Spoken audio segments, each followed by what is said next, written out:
Jeremy is here with us now to break down his reasoning. We want to thank you very much for joining us today. I've been anxious to talk to you. After writing this op-ed for The Hill, you mentioned several reasons why President Biden is losing young voters, from the handling of the war in Israel to inflation. So, as we unpack all of this, what was the moment where you realized you could no longer support Biden? Thank you, Laura. It's great to be here with you. And I think this has really been a process of slowly and then all at once. I have been a Democrat for my entire life, as I wrote about in the article, an active Democrat. And I started law school about 3 years ago, right when President Biden began his term.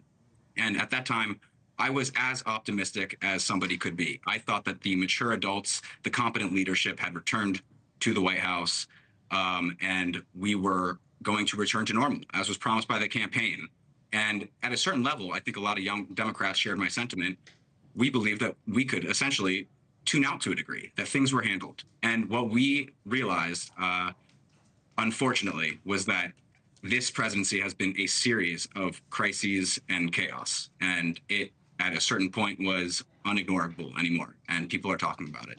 Right. And, we keep looking at the poll numbers and wondering how it plays with voters like yourself. A recent NPR PBS Marist poll, Biden has a 6-point lead over Trump when it comes to Gen Z and millennial voters, which is down from 25 points back in 2020. So when you take a look at that, how much of an impact will young voters have in this election when we're talking about these numbers? Well, that's absolutely right about the polling. And Biden has dramatically lost support with young voters. And I do believe that young voters will be a reliable voting base in this election, especially with so many issues that are so vital for the rest of the century and for this generation's future, including inflation, including the mounting debt crisis, but especially the geopolitical crises that are bringing our country and our world closer to nuclear crisis than we've been since the Cuban Missile Crisis. Yeah, in that same polling, 60% of Gen Z and millennials said they are not satisfied with the two major party presidential candidates. Is that what you're seeing as well? What are people saying, where you're hanging out in your circles? Well, I think people are still looking for better options, and there are only 4 months left to the election. It's late in the game, but it's not too late. The Democrats can put somebody else up.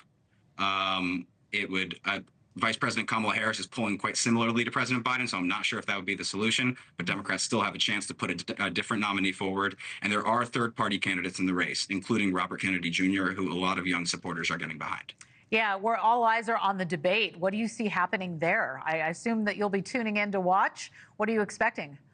Absolutely. This is going to be an interesting debate, to say the least. I think there's going to be a big burden on Biden to make the case for his term and what would be different about a next term. And a lot of things are going to need to be acknowledged that are not currently being acknowledged, including the inflation, which the Biden administration has been claiming has improved, has stopped. And that is simply not true. And when you look at it on a week-to-week basis, it might have slowed down. But when you look at it in the aggregate, in the sum total, it is still a crisis. And the young voters understand that. And Biden is going to need to make a case for why that is necessary. Jeremy, you are the very voter that these candidates are looking for. When is it you're going to make your decision? We will see. We will see based on this race. But as of now, I have made a firm decision that Joe Biden is not going to be my vote going into this election. Are you going to? Okay, well, we'll wrap it there, Jeremy Etelson. I would love to have you back because I want to hear what you say after the debate, and we'll continue. Can you put your money down now? Like, who are you going to vote for? This is definitely not an election that I think I'll be betting on at this point, but I will be staying tuned, as I know you will.